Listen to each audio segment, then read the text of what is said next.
Example 59. Using Parseval identity for Fourier transform, prove that integral 0 to infinity sin square ax upon x square dx is equal to pi a upon 2. Question में हमें क्या बोला है, Fourier transform की definition लगानी है। अगर यहाँ पे हमें गिवन नहीं होता कि हमने फोरियर ट्रांसफॉर्म की डेफिनेशन लगानी है तो हम क्या करते हैं, साइन से अपोजिट की डेफिनेशन लगाते हैं, दैट मीन्स कोसाइन की डेफिनेशन लगाते हैं। बट इस क्वेश्चन में हमें बोला गया है कि हमने फोरियर ट्रांसफॉर्म की लगानी है, तो सिंपल हम फोरियर ट्रांसफॉर्म की लाएंगे।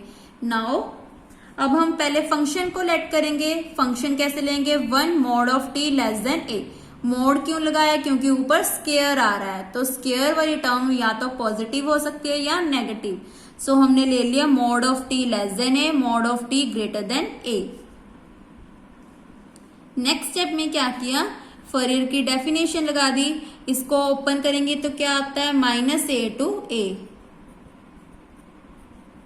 तो -a to a value is 1 dt। इसकी इंटीग्रेशन को सॉल्व किया, यहाँ पे हमने फॉर्मूला लगा दिया, sine x is equal to e की power iota x minus e की power minus iota x upon 2 iota.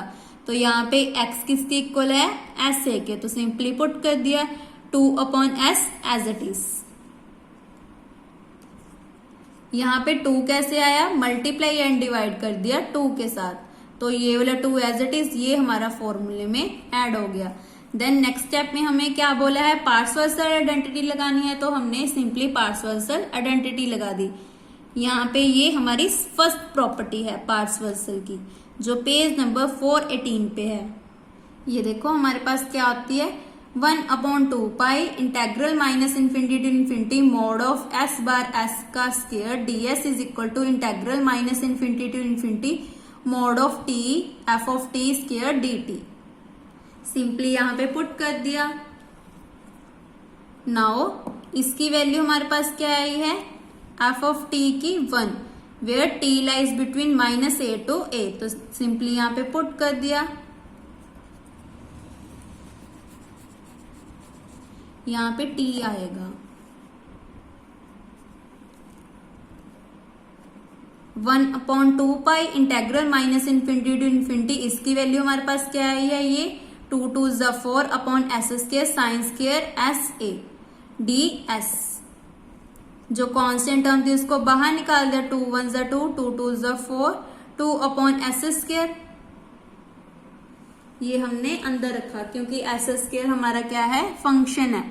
तो यहाँ पे हमारे पास क्या आया, ये हमारा इवन फंक्शन है। इवन फंक्शन क्यों है, क्योंकि हमारे नीचे भी एस स्क्वायर है। अगर एस स्क्वायर नहीं होता तो ये हमारा ऑड फंक्शन होता, बट नीचे हमारा एस स्क्वायर है, that means infinity by infinity form बनेगा। अगर इसको आगे आगे सॉल्व करते जाएंगे तो हमारा इवन फंक्शन आ जाएगा।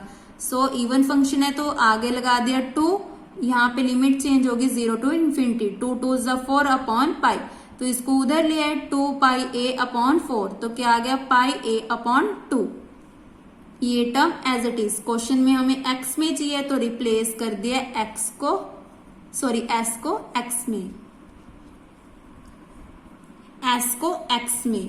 सो क्या आ गया, 0 to infinity sine square ax upon x square dx is equal to pi a upon 2।